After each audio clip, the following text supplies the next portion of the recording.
पुष्पेंद्र जी, बहुत बहुत धन्यवाद। आपने मुझे पुनः मौका दिया आपके साथ बैठकर कुछ चंद बातें कर सकें। ये एक शाश्वत यक्ष प्रश्न बना हुआ है हिंदू के सामने, हिंदू समाज के सामने, इस देश के सामने। और ये प्रश्न 1000 साल से बना हुआ है। हम लोगों की, इस संस्कृति की, इस सभ्यता की, इस देश की 1000 साल से निरंतरता में एक त्रासदी रही है संकुचन की। हम लोग संकुचित हो रहे हैं, हमारी सीमाएं संकुचित हो रही हैं, हमारा क्षरण हो रहा है। हम लोग धीरे धीरे कट कट कर, घट घट कर बिखर रहे हैं, नष्ट हो रहे हैं। इसके बारे में किसी को कोई संशय, कोई भ्रम पालने की आवश्यकता नहीं है। ये एक सच है और इस सच को कबूलने में कोई संकोच, कोई शर्म महसूस नहीं होनी चाहिए।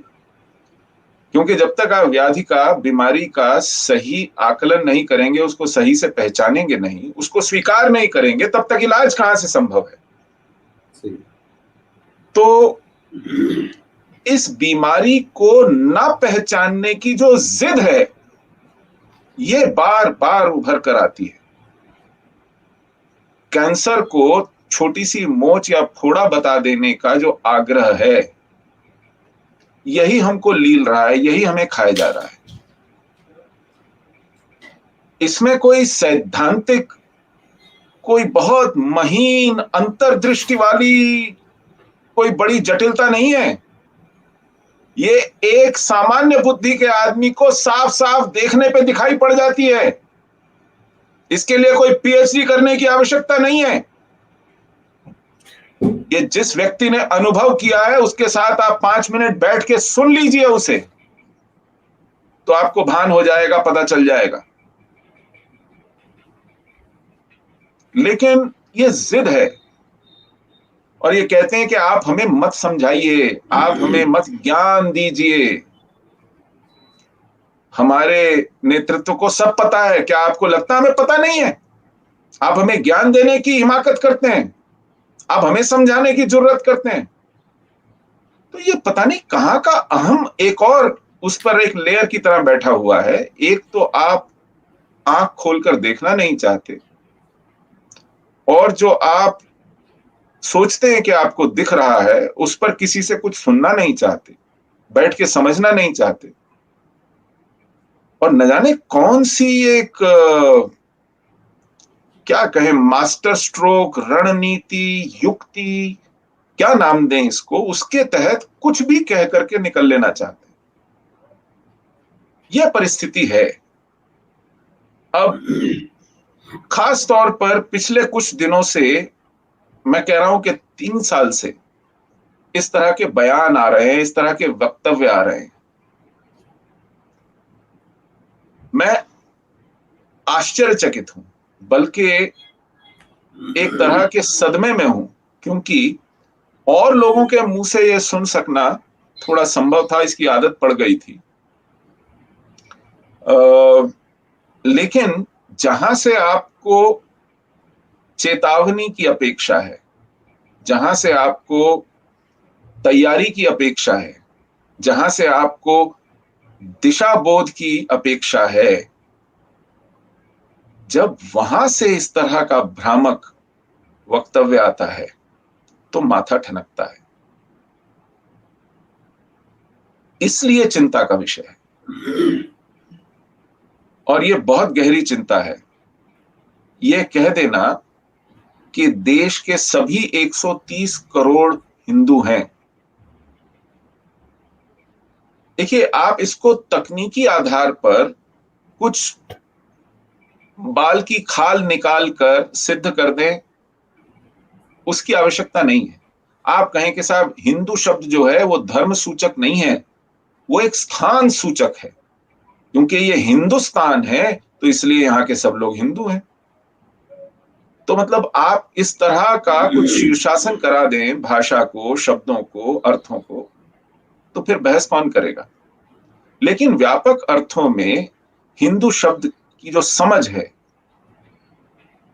वह यह नहीं है। आप कहें नहीं नहीं साहब, जब हज को भारत के मुसलमान जाते हैं उन्हें अल हिंदी कहते हैं तो इसलिए वो हिंदू है। देखिए, आपके कह देने से क्या ये सच हो जाता है? वो अपने आप को हिंदू कहते हैं? जिन्हें आप हिंदू बता रहे हैं, क्या वो अपने आप को हिंदू मानते हैं? क्या आप उनसे उनका हिंदू होना मनवा लेंगे? और अगर वो स्वयं को हिंदू नहीं मानते तो आप अपने शब्दकोश में उसके कोई अर्थ बताते रहिए, उसका कोई फर्क पड़ता है? इसी तरह यह कह देना कि हिंदू हो या मुसलमान, इस देश में रहने वाले सबका डीएनए एक है। पहले आप मुसलमान को हिंदू कहना चाह रहे हैं, वो नहीं मानता तो फिर कहते हैं कि भैया हमारा तो डीएनए एक है।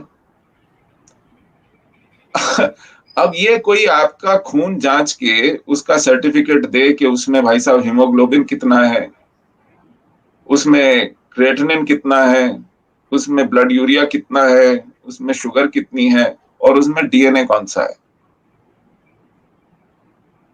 क्या महाभारत के युद्ध में कौरवों पांडवों का डीएनए एक नहीं था? 36 लाख सेना लड़ी थी, केवल 10 बचे थे। अर्जुन भी यही बता रहा था श्री कृष्ण को कि हमारा डीएनए एक है, यही कह रहा था ना अर्जुन श्री कृष्ण से, प्रभु श्री कृष्ण से, महायोद्धा अर्जुन यही कह रहा था, भैया हमारा डीएनए एक ही है, ये मेरे भाई बंध हैं। लेकिन श्री कृष्ण ने कहा था मार, अस्त्र उठा। हमें आज कौन सा ज्ञान दे रहे हैं? और यहां तो ऐसा भी नहीं है कि उस तरफ डीएनए एक मानने वाले नहीं है, लेकिन वो आपकी गर्दन उतारने को तैयार हैं। उनकी आस्था में यह कहा गया है कि अगर आपका बाप भी काफिर हो तो वो वाजिबुल कत्ल है। डीएनए बहुत दूर की बात है, वहां साफ साफ कहा गया है कि मुर्तद की सजा जो है वो सर तन से जुदा है। आप उन्हें डीएनए की पट्टी पढ़ाने निकले हैं। आज आप, मतलब ये तो खुली किताब है ना साहब। देखिए, दिक्कत तब होती जब हमें ये सब उससे सुनने को मिलता जिससे हमें खतरा है। दिक्कत यह है कि हमें ये सब उससे सुनने को मिल रहा है जिसे हम अपना रक्षक मानते हैं, जिसे हम अपना कवच मानते हैं। तो गड़बड़ भीतर है, हमारे अंदर है। शत्रु हमसे दगा नहीं कर रहा है, वो साफ साफ बोल रहा है कि वो आपको क्या समझता है। जो हमारा अपना सुरक्षा तंत्र है वो हमसे कह रहा है कि भाई जिसको आप व्याधि समझ रहे हो, बीमारी समझ रहे हो, चुनौती समझ रहे हो, उससे आपको कोई खतरा नहीं है। आप निश्चिंत होकर के सो जाइए। आप अपना गार्ड जो है, आप अपना कवच जो है, जो आपकी तैयारी है, उसको आप छोड़ दीजिए, निश्चिंत होकर बैठिए। मेडिकल साइंस में इसको ऑटो इम्यून डिजीज कहते हैं। जो आपका इम्यूनिटी सिस्टम है वो आपके शरीर के ऊपर हमला कर रहा है इस वक्त। बाहर की बीमारी तो बाद में आएगी। आपका जो रक्षा तंत्र है, आपका जो रोधक तंत्र है शरीर के अंदर, व्याधि रोध तंत्र है, वो आज उस शरीर के साथ झगड़ रहा है, उसके ऑर्गन्स के ऊपर हमला कर रहा है और उसने हमें शिथिल करना शुरू कर दिया है। ये एक बहुत बड़ा खतरा है और ये बिल्कुल शीर्ष से ये परामर्श आ रहा है। अब जावेद अख्तर जैसा अपने आप को नास्तिक कहता है, वो अपने आप को आस्तिक नहीं कहता। सेक्युलर मुसलमान आपकी तुलना तालिबान से कर रहा है। जावेद अख्तर जैसा पढ़ा लिखा और नास्तिक मुसलमान आपकी तुलना तालिबान से कर रहा है। तो जो जगा हुआ और तैयार मुसलमान है वो आपको किस नजर से देखता है, क्या आपको मालूम नहीं है? वो आपको आतंकवादी संगठन बताता है और कोई गुरेज नहीं करता। वो कहता है कि अगर वहां लश्कर तैयबा है, यहां संघ है, तो क्या गलत है? अगर पाकिस्तान में आतंकवादियों को शरण दी जा रही है और उनको तैयार किया जा रहा है, तो हमारे यहां भी तो संघ शाखाएं लगाता है। यह तुलना होती है साफ साफ। किसी की जुबान नहीं लड़खड़ाती ऐसा कहने से पहले। कोई मुसलमान आपकी पैरवी के लिए आज तक मुझे खड़ा दिखाई नहीं दिया है।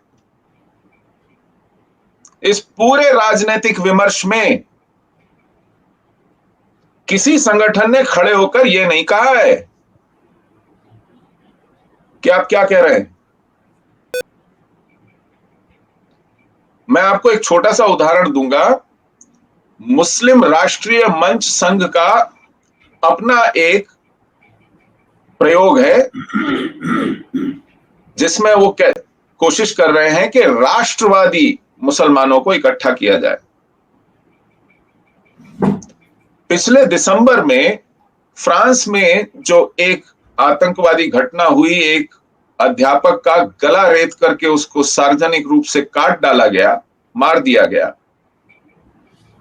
उसकी प्रतिक्रिया में वहां की सरकार ने कुछ पाबंदियां लगाई, कुछ नए कानून बनाए, जिसके खिलाफ दुनिया भर में कट्टर मुसलमानों ने विरोध किया। भारत ने पहली बार, मुझे यह जानकर बहुत अच्छा लगा, हमारी सरकार ने फ्रांस की सरकार के साथ खड़े होने की हमदर्दी जताई और कहा कि हम आपके हर कदम का समर्थन करते हैं। भारत की नरेंद्र मोदी सरकार, हमारे प्रधानमंत्री ने राष्ट्रपति मैक्रों को अपने आप एक संदेश भेजा, ट्वीट भी किया। लेकिन संघ के मुस्लिम राष्ट्रीय मंच के कार्यकर्ताओं ने हैदराबाद में उसी दिन या उसके अगले दिन मैक्रों का पुतला जलाया। तो इस तरह से आप राष्ट्रवादी मुस्लिम सोच तैयार कर रहे हैं। केवल संगठन का नाम ऐसा रख देने से आप उनका दृष्टिकोण बदल पाए, क्या यह संभव है? आपने बहुत प्रयोग किए हैं। महात्मा गांधी ये प्रयोग कर रहे थे। आज से 100 साल पहले मालाबार में हिंदू गाजर मूली की तरह काट डाले गए। उसका शताब्दी वर्षगांठ है आने वाला साल, और उसके जवाब में, उसकी प्रतिक्रिया में महात्मा गांधी ने एक खिलाफत आंदोलन की शुरुआत की। एक खिलाफत कमेटी के साथ मिलकर के कांग्रेस ने एक आंदोलन चलाया। एकमात्र उद्देश्य यह था कि मुसलमानों का दिल खुश कर दिया जाए, उनके साथ सहानुभूति जता करके उन्हें आजादी के आंदोलन में खींच लाया जाए, उनको किसी तरह मनाकर, किसी तरह उनके सब हिंसा को, उनके अत्याचारों को पर्दा डालकर। जानते हैं महात्मा गांधी ने क्या कहा था? कि ये मुसलमान का दोष नहीं है कि वो मालाबार में निर्दोष हिंदुओं को काट रहा है। क्या करे, वो धर्म के प्रति इतना आग्रही है। ये उसका औचित्य सिद्ध करने की कोशिश थी महात्मा गांधी की, कि क्या करे बेचारा, वो धर्म के प्रति, अपने मजहब के प्रति उसका इतना आग्रह है कि ये उसके आपे के बाहर है, ये नहीं कर पाएगा। तो जब आप इस तरह के रियायतें देते हैं, इस तरह के अपवाद गढ़ते हैं, इस तरह अपने मर्यादाओं को नीचे करते हैं, अपेक्षाओं को नीचे करते हैं, ताकि आप रिझा सकें, उसे मना सकें, उसका दिल जीत सकें। ये दिल जीतने की जो बीमारी है, ये तब की है। मतलब हालत ये थी कि उस वक्त मोहम्मद अली जिन्ना कांग्रेस में थे और उन्होंने गांधी का तिरस्कार किया, आलोचना ही नहीं की। उन्होंने कहा आप अपीजमेंट पॉलिटिक्स कर रहे हैं। ये जो अपीजमेंट का शब्द है, हमारी राजनीति में सबसे पहली बार मोहम्मद अली जिन्ना ने इस्तेमाल किया था, कि जब जिन्ना जैसा आदमी महात्मा गांधी को कहे कि आप ये क्या कर रहे हैं, आप सिरफिरे और पागल लोगों की लल्लो चप्पो में लग गए, तो आप सोचिए क्या कहा, क्या उस वक्त क्या हुआ होगा और उसका क्या परिणाम निकला। वो पूरी की पूरी कमेटी जो थी, खिलाफत कमेटी, वो मुस्लिम लीग में चली गई। तो कांग्रेस में नहीं आई सिवाय एक आदमी के, मौलाना आजाद। वो पूरी खिलाफत कमेटी वहां चली गई, जिसमें हामिद अंसारी के दादा जान भी शामिल हैं। वो अंसारी साहब भी उस खिलाफत कमेटी में थे। तो आपने बार बार हश्र देखा, बार बार आपने कंसेशंस दिए, अपवाद गढ़े। 370 और क्या था, 370 भी यही था ना। मुस्लिम पृथकतावाद और आक्रामकता नहीं चाहती थी कि इस देश में एक लोकतांत्रिक व्यवस्था के अंतर्गत रहते हुए एक पंथ निरपेक्ष संविधान की छत्र छाया में वो बहुमत के शासन के से शासित हों। उन्होंने कहा भैया बहुमत हिंदुओं का है तो कोई हिंदू बनेगा, ऐसे में हमारा गुजारा मुमकिन नहीं है। यही उनका मानना था, यही उनका कहना था। हमने कहा कि भैया आप चुनाव जीत के आए, संविधान सभा में बैठे, और संविधान सभा में वोट देके कोई भी नियम नहीं बनेगा, एक राय से सब नियम बनेंगे।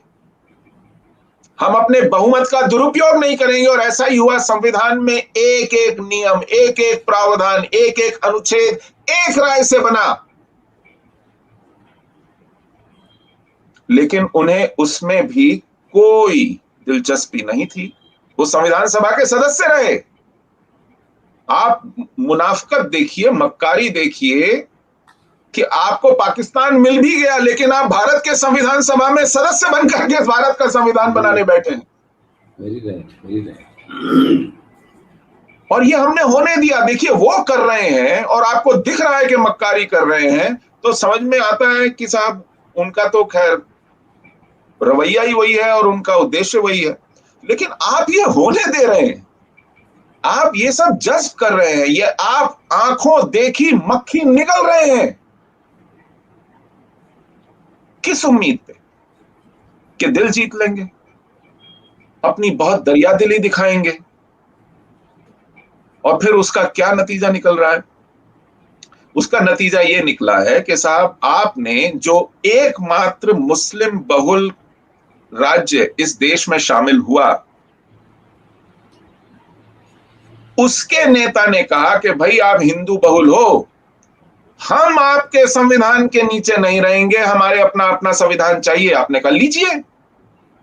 भाई पाकिस्तान भी तो इसी बना पे बना था कि हम आपके संविधान, आपकी संसद, आपकी व्यवस्था, इसको नहीं मान सकते। तो आपने 370 जैसा एक अपवाद गढ़ा, एक रियायत दी, और जम्मू कश्मीर को भारत की संविधान, भारत की संसद के दायरे से अलग रखा, भारत के सुप्रीम कोर्ट से अलग रखा, भारत के चुनाव आयोग से अलग रखा, भारत के लेखा परीक्षक से अलग रखा। सीएजी के अंतर्गत नहीं आता था कश्मीर। तो आपने भारत की भूमि पर भारत की सीमा के अंदर एक पाकिस्तान बनाने की व्यवस्था अपने संविधान में दी। और ये कब दी? अभी विभाजन को मुश्किल से 2 साल नहीं हुए थे। मतलब अभी आप लाखों जाने गंवाकर, करोड़ों लोगों को विस्थापित करके भी चेते नहीं थे, समझ नहीं आई थी कि आप फिर कंसेशंस देने उतर आए। और उन कंसेशंस का ये दुरुपयोग किया, इस स्वायत्तता का ये दुरुपयोग किया गया कि आज घाटी हिंदुओं से खाली करा ली गई है। इसके लिए वो शुक्रगुजार नहीं थे। अब उन्हें सांकेतिक रूप में भी भारत संघ का हिस्सा बने रहने में एलर्जी होने लगी थी। पूरी छूट मिलने के बाद, अपना अलग झंडा होने के बाद, अपना अलग कानून व्यवस्था संविधान होने के बाद, अपनी मनमानी के बाद, तो आपकी रियायतें, आपका अपवाद सिद्ध करना आपको अपने इन अनुभवों से कुछ सिखाता है कि नहीं? प्रश्न यह है, आप कितने सालों से ये रियायतें दे रहे हैं? किसने नहीं दी हैं? उनको क्या मिला है इससे? क्या अर्जित हुआ है? कोई लेखा जोखा है? कोई हिसाब किताब है? तो ऐसे ही इन्हीं रियायतों को देखकर आज से 100 साल पहले, उसी मोपला के नरसंहार को देखकर आज से 100 साल पहले डॉक्टर केशव बलिराम हेडगेवार ने हिंदू संगठन बनाने का प्रण लिया, संकल्प किया और सबसे बातचीत करके इस संगठन की रचना करने की नींव 1925 में विजयदशमी के दिन पहली शाखा लगाकर डाली। और उस शाखा में उन्होंने उन 17 स्वयंसेवकों को अपने मुंह से कहा कि राष्ट्रीय स्वयंसेवक संघ हिंदुओं का संगठन है, क्योंकि इस देश का उत्तरदायी समाज हिंदू समाज है, जो इस देश को अपनी मातृभूमि, अपनी पुण्य भूमि, अपनी पितृभूमि मानता है, इस देश की संस्कृति के प्रति निष्ठ है,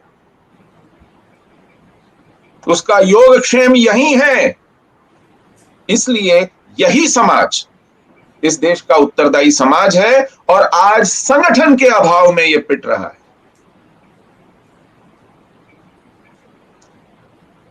और आज भी मैं उनकी उस दृष्टि को नमन करता हूं। उनके इस प्रयास को फलीभूत होते कुछ समय लगा, लेकिन जब भारत बंटवारे से जूझ रहा था, संघ के स्वयंसेवकों ने जो बलिदान दिए, जो कमर कस के हिंदू रक्षा की, आज भी आप पूछिए उन बुजुर्गों से जो शायद कुछ जीवित होंगे, बच्चे तब रहे होंगे, अपने बड़े बूढ़ों से सुना होगा कि कैसे स्वयंसेवकों ने तब हिंदुओं को लाहौर में, सरगोधा में, पेशावर में, सिंध में, बहावलपुर में, रावलपिंडी में, कहां कहां नहीं निकाल करके बचाया, तैयारी की। उस वक्त संघ की ताकत कुछ विशेष ज्यादा नहीं थी, छोटा सा संगठन था, लेकिन जितने भी थे, जहां भी थे, वो पूरी तत्परता के साथ लगे। तो ये भी समझ में आया कि अगर ये बड़े होते, अगर ये सक्षम होते, इनका विस्तार तब हो चुका होता, तो शायद विभाजन की विभीषिका इतनी बड़ी नहीं होती। हो सकता है विभाजन टल जाता, क्योंकि तब शीर्ष नेतृत्व में संघ को स्थान नहीं मिला था। कांग्रेस के नेता शीर्ष नेतृत्व में थे, वो तय कर बैठे थे कि साहब ये जो हिंसा है, जिन्ना की हिंसा, मुस्लिम लीग की हिंसा, पृथकतावाद की हिंसा जो छड़ी लगा दी है जिन्होंने दंगों की, उसका जवाब हमारी अहिंसा के पास नहीं है। तो उन्होंने तब कहा था आप अपना पाकिस्तान लो, हमारी जान छोड़ो।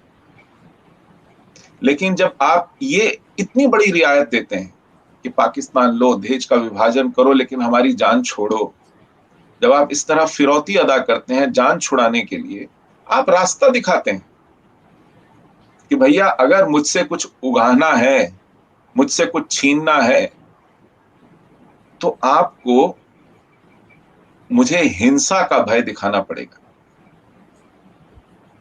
आपकी अहिंसा, आपका आपकी सद्भावना, और ये जो हम कहते हैं कि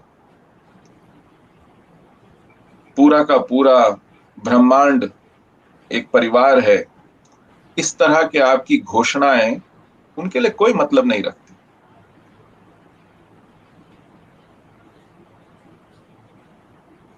इतने सब अनुभवों के बाद भी, और उसके बाद फिर कश्मीर में क्या हुआ, कश्मीर के बाद आज बंगाल में क्या हो रहा है, केरल में क्या हो रहा है, स्वयं सेवकों की जिस तरह हत्याएं हो रही हैं। आपको चलिए पाकिस्तान मिल गया, बांग्लादेश मिल गया, पूर्वी पाकिस्तान मिल गया, वहां तो अब आपका वर्चस्व है, हिंदू निरीह है, निहत्था है, उसकी क्या हश्र कर रहे हैं, क्या दुर्दशा कर रहे हैं, ढूंढने को नहीं मिलता।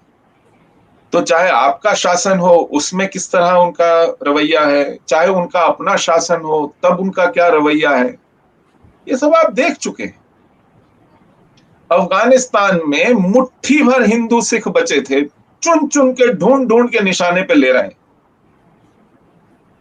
भाई देखिए, आप ये कहें कि यहां का इस्लाम अलग है, वहां का इस्लाम अलग है, भैया इस्लाम दुनिया में एक ही है, एक ही। और कुरान शरीफ भी दुनिया में एक ही है।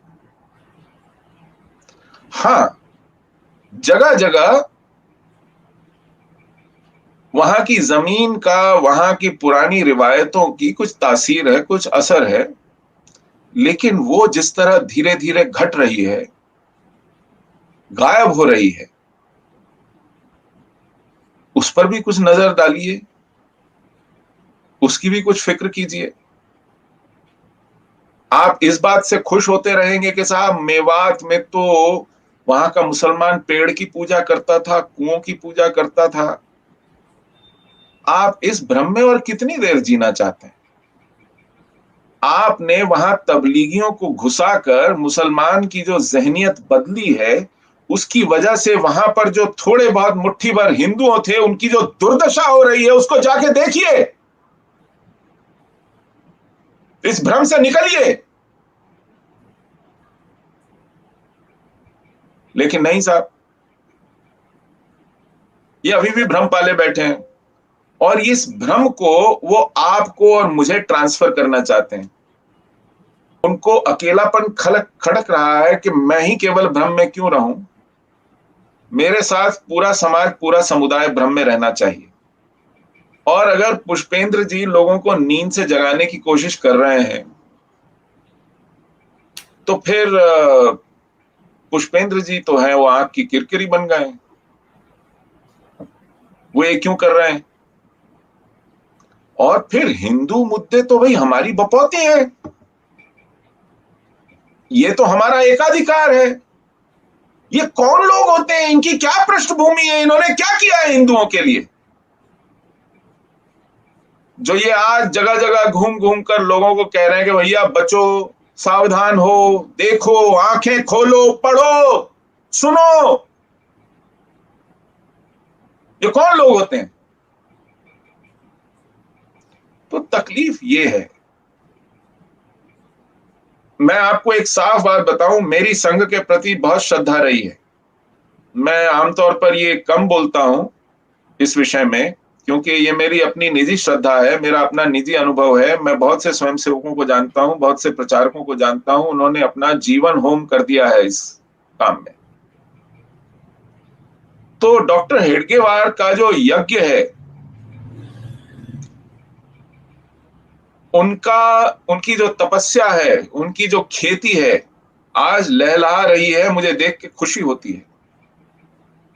लेकिन शीर्ष पर कब्जा हुआ है, जो एपेक्स है, जो चोटी है, जहां से निर्णय होते हैं, जहां से नीति बनती है, जहां से दिशा निर्देश आते हैं, जहां से मंत्र आता है, जो आचार्य है, जो इस अनुष्ठान का जजमान है, कब्जा वहां है, यहां पर कब्जा है। और ये शत्रु बहुत शातिर है, ये हाथ पांव शिथिल नहीं करता, ये सीधा यहां आता है, ये आपकी सोच को, आपके कंट्रोल रूम को कब्जाता है।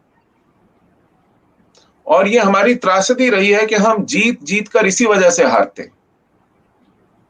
1971 का युद्ध इंदिरा गांधी जीत गई थी, लड़ी तो सेना थी, लेकिन जीत तो राजा की, सेनापति से भी ऊपर नेता की, नायक की होती है। और 72 में जब भुट्टो दया की भीख मांगने शिमला आ रहा था, तो सबको निर्देश था कि देखो, जीता हुआ मत दिखना, आपकी शक्ल पर उस जीत की खुशी ना हो, क्योंकि इससे वो जो आ रहे हैं वो थोड़ा सा कसमसाएंगे, आहत होंगे, हो सकता है उनको बुरा लगे। मतलब कमाल है। यही भुट्टो कह रहा था कि 1000 साल तक घास खा लेंगे, लेकिन भारत से युद्ध नहीं छोड़ेंगे। तो क्या ये मानसिकता रातों रात बदल गई? उस युद्ध से पहले उसने यही कहा था, यही घोषणा की थी कि 1000 साल तक घास खानी पड़े खाएंगे, लेकिन भारत को टुकड़े टुकड़े करेंगे, नहीं छोड़ेंगे।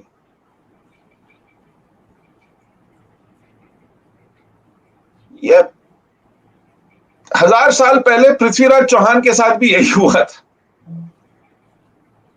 हाथ आए शत्रु को छोड़ दिया, जाने दिया, जा, मैं जान बचाकर भागते हुए के पीछे नहीं भागता, निहत्थे पर वार नहीं करता।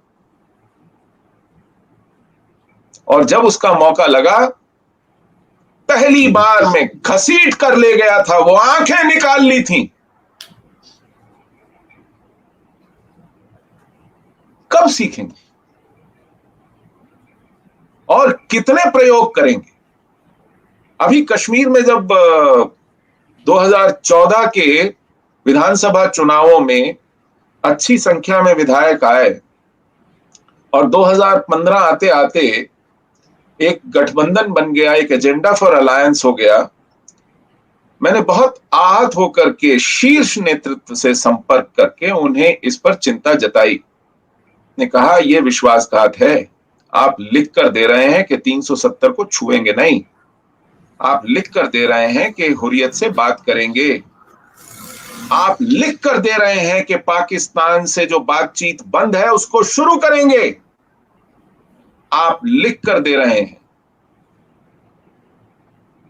यह तो आपने कभी लिख कर नहीं दिया था। आपने ये तो जरूर कहा था कि इन एजेंडास पे बात नहीं होगी। मुझे याद है अटल जी की सरकार थी तो उन्होंने कहा था कि हम 3 विषयों पर बात नहीं करेंगे, यूनिफॉर्म सिविल कोड पर बात नहीं करेंगे, 370 पर बात नहीं करेंगे, राम जन्मभूमि पर बात नहीं करेंगे। और साफ कहा था जिस दिन हमारे पास बहुमत होगा हम उस दिन बात करेंगे। लेकिन यहां आप लिख के दे रहे हैं कि आप संविधान में इन प्रावधानों की रक्षा करेंगे, बदले नहीं देंगे संविधान को। लिख कर कह रहे हैं कि हुर्रियत से बात करेंगे, वो स्टेक होल्डर है। और पाकिस्तान से बातचीत बंद इस वजह से हुई थी, आपको अगर याद हो कि जब मोदी जी की सरकार आ गई तो शपथ समारोह में नवाज शरीफ बुलाए गए थे। नवाज शरीफ आए तो हुर्रियत ने कहा हम मिलने आना चाहते हैं। नवाज शरीफ ने कहा भैया घर बैठो, यहाँ हिंदुस्तान में सरकार बदली है, ये नया नेता आया है, इसे आप जानते नहीं हो, कोई रॉन्ग नंबर डायल नहीं करना, तकलीफ होगी। लेकिन जब वो वापस गए तो बड़ी थू थू हुई, बहुत जूतम पैजार हुई, कहा कि तुमने यतीम कर दिया हुर्रियत को, कश्मीर को, कश्मीर के अवाम को, वो कब क्या आपसे तवक्को रखेंगे। तो जब वो सब हुआ तो उन्होंने अपने विदेश सचिव को भेजना था यहाँ पर बातचीत के लिए, उसे 15 जुलाई को आना था। तो यहाँ पर जो उस वक्त इनके सफीर थे, राजदूत थे, उन्होंने कहा भैया पिछली जो गलती हुई है उसका खमियाजा बहुत भुगता है, इसको जरा सुधार लें। हुर्रियत को बुलाया कि आइए विदेश सचिव आ रहा है, इससे फोटो खिंचवाइए। तो भारत सरकार ने कहा था कि अगर आपको यहाँ हुर्रियत से मिलने के लिए आना है तो घर बैठिए, आने की कोई जरूरत नहीं है। मुझे लगा था कि साहब क्या गजब की सरकार है, देखिए पहली बार भारत में राजनीतिक इच्छा शक्ति इस तरह प्रकट हो रही है। पहले हुर्रियत दिल्ली आती थी, पाकिस्तान के दूतावास जाती थी, तो ऐसे लगता था कोई विदेशी राष्ट्राध्यक्ष आ रहा है। उसके आगे पीछे गाड़ियों का ऐसा काफिला चलता था, ऐसी सिक्योरिटी होती थी जैसे किसी हेड ऑफ द स्टेट को होती है, एयरपोर्ट से पाकिस्तान हाई कमीशन तक। और फिर वो आकर के न्योते पे बैठते थे, उनकी तस्वीरें छपती थी। तो पाकिस्तान ने कहा ठीक है, आपने हमारा अपमान किया है, हुर्रियत से मिलना हमारा जन्मसिद्ध अधिकार है, तो जब तक आपकी ये नीति नहीं बदलेगी हमारी बातचीत बंद। तो बातचीत बंद, बातचीत टूट गई। लेकिन क्योंकि गठबंधन करना था कश्मीर में, बातचीत शुरू की गई। 23 फरवरी को 2015 भारत के प्रधानमंत्री ने नवाज शरीफ को फोन किया, जो 18 जुलाई 2014 से बातचीत बंद थी, वो इस गठबंधन के मारे फिर से शुरू की गई। मैं आज भी भारत की इस विदेश नीति के इस पक्ष को कि आतंक और बातचीत साथ साथ नहीं चल सकते, इसका कायल हूं, क्योंकि केवल वो एकमात्र अपवाद था, भारत ने पाकिस्तान से पिछले 6 साल बातचीत नहीं की है। लेकिन वो अपवाद ऐसा था कि आप न केवल आपने नवाज शरीफ के साथ बातचीत दोबारा शुरू की, आप बिन बुलाए वहां पहुंच गए। आज तक इसके उलाहने आपके शत्रु आपको देते हैं। न केवल आप बिन बुलाए पहुंच गए, आपके पहुंचने के 1 हफ्ते के अंदर पठानकोट की एयरबेस पर हमला हुआ। आप 25 दिसंबर को वहां पहुंचे थे, 31 दिसंबर की रात को हमला हुआ पठानकोट एयरबेस के ऊपर। और आप क्या करते हैं, आप आईएसआई को बुलाते हैं, आइए चोर साहब जरा तफ्तीश कीजिए, आपने जो सेंधमारी की थी उसमें आपको कहीं चोट वोट तो नहीं आई, कोई नुकसान वगैरह तो नहीं हुआ, आप ही हमें बताइए कि इस सेंधमारी से आगे कैसे बचा जाए। तो जब आप अपवाद बनाते हैं, जब आप इस तरह की रियायतें देते हैं, तो आप कितनी दूर तक चले जाते हैं कि आपको अब उम्र भर ये ढोना पड़ेगा। ये चिपक गया है कोढ़ की तरह, कंधार चिपक गया है कोढ़ की तरह